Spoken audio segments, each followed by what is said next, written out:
നമസ്കാരം. എൻ്റെ ഒരു പുതിയ വീഡിയോയിലേക്ക് എല്ലാവർക്കും സ്വാഗതം. കൺട്രോൾ സിസ്റ്റം ഡിസൈനിങ്ങിൻ്റെ 4ാമത്തെ ഭാഗമാണ്. കഴിഞ്ഞ പ്രാവശ്യം വീഡിയോയിൽ ഓട്ടോമാറ്റിക് കൺട്രോൾ സിസ്റ്റത്തിൻ്റെ ഒരു പ്രസ് മെഷീൻ്റെ ഹൈഡ്രോളിക് പ്രസ് മെഷീൻ്റെ ബ്ലോക്ക് ഡയഗ്രം ഉപയോഗിച്ചാണ് നമ്മൾ ഡീറ്റെയിൽ ആയിട്ട് പറഞ്ഞത്. ഈ പ്രാവശ്യം അതിൻ്റെ SLD ഉപയോഗിച്ചിട്ട് സിംഗിൾ ലൈൻ ഡയഗ്രം ഉപയോഗിച്ചിട്ടാണ് സംസാരിക്കുന്നത്. ഇതിനാദ്യമായിട്ട് അതിൻ്റെ കൺട്രോൾ ലോജിക് കഴിഞ്ഞ പ്രാവശ്യം നമ്മൾ വിശദീകരിച്ചിട്ടുണ്ട്. ആദ്യത്തെ ഘട്ടം എന്ന് പറയുന്നത് പവർ സപ്ലൈകളാണ്.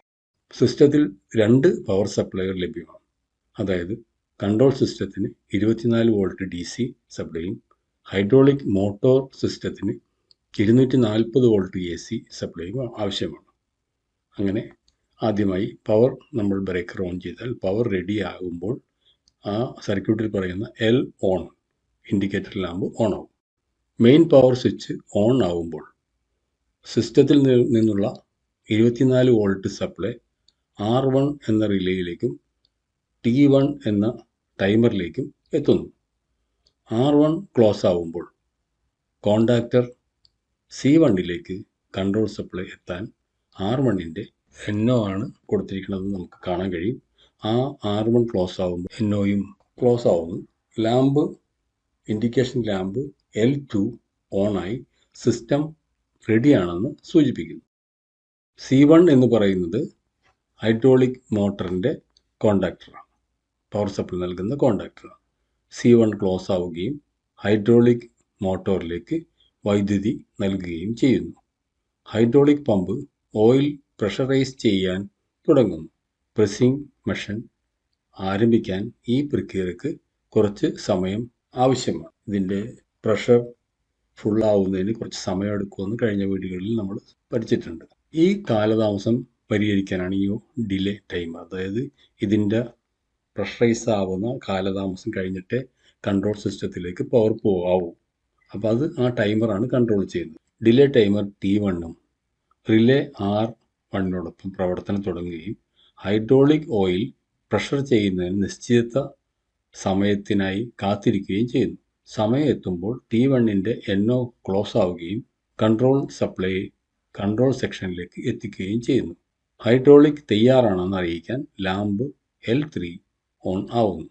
ഇതിൽ മറ്റൊരു കാര്യം ശ്രദ്ധിക്കാനുള്ളത് പറഞ്ഞിരിക്കുന്ന സർക്യൂട്ടിൽ കാണാം. C1ൻ്റെ കൺട്രോൾ സപ്ലൈ R1ൽ നിന്ന് ഡ്രൈവ് റിലേ ആയ DR1ൻ്റെ NC വഴിയാണ് വരുന്നത്. അതായത് ആ ഡ്രൈവ് റിലേ DR1ൻ്റെ നോർമൽ ക്ലോസ് ആയിട്ടുള്ള കോണ്ടാക്റ്റ് വഴിയാണ് പോകുന്നത്. DR1ൻ്റെ coil supply pressure sensor PS വഴിയാണ് സപ്ലൈ ചെയ്യുന്നത്. അതായത് അവിടെ ഒരു കോംപ്ലിക്കേഷൻ നമുക്ക് ശ്രദ്ധിക്കാൻ മനസ്സിലാക്കാൻ കഴിയും. അതായത് R1ൽ നിന്നുള്ള കൺട്രോൾ സപ്ലൈ C1ലേക്ക് പോകുന്നത് DR1ൻ്റെ എന്ന റിലേയുടെ കോയിലിലേക്ക് പോകുന്നത് ഈ പ്രഷർ സെൻസറായ PS1 വഴിയാണ് പോകുന്നത്.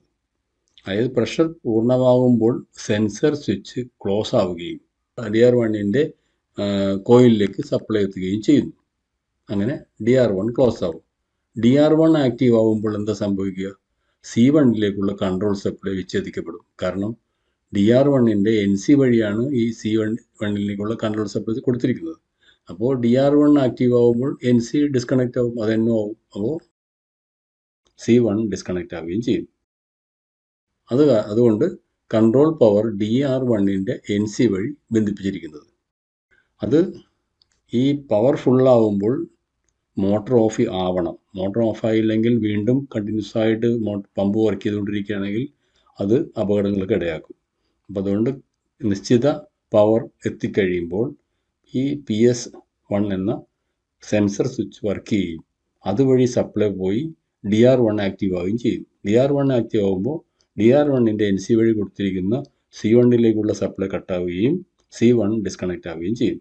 ഇതാണ് സിസ്റ്റം. പ്രഷർ കുറയുമ്പോൾ DR1 ഓപ്പൺ ആവുന്നു. ഓയിൽ പ്രഷർ ചെയ്യാൻ തുടങ്ങുന്നതിനായി DR1ൻ്റെ NC വഴി വൈദ്യുതി എത്തിച്ച് C1 വീണ്ടും എനർജൈസ് ആവുകയും പമ്പ് വർക്ക് ചെയ്യാൻ തുടങ്ങുകയും ചെയ്യും. ഇത് പ്രഷർ കുറയുമ്പോൾ ഈ പ്രഷറൈസേഷൻ പ്രക്രിയ കണ്ടിന്യൂസ് ആയിട്ട് നടന്നുകൊണ്ടിരിക്കും. അതാണ് ഈ ഓട്ടോമാറ്റിക് പ്രവർത്തനം. ഇനി നമുക്ക് ചെയ്യാനുള്ളത് നമ്മുടെ കൺട്രോൾ സിസ്റ്റത്തിലേക്ക് സപ്ലൈ പോയിട്ടുണ്ട്. T1ൽ നിന്നും കോണ്ടാക്റ്റ് വഴി കൺട്രോൾ സിസ്റ്റത്തിലേക്ക് സപ്ലൈ പോകുന്നുണ്ട്. ഇത് സിസ്റ്റം പ്രഷറൈസ് ആയിരിക്കുകയാണ്.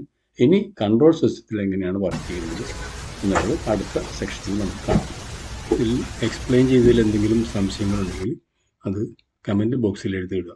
ഞാൻ അതിന് മറുപടി അയക്കുന്നു. എൻ്റെ വീഡിയോ കണ്ട എല്ലാവർക്കും നന്ദി.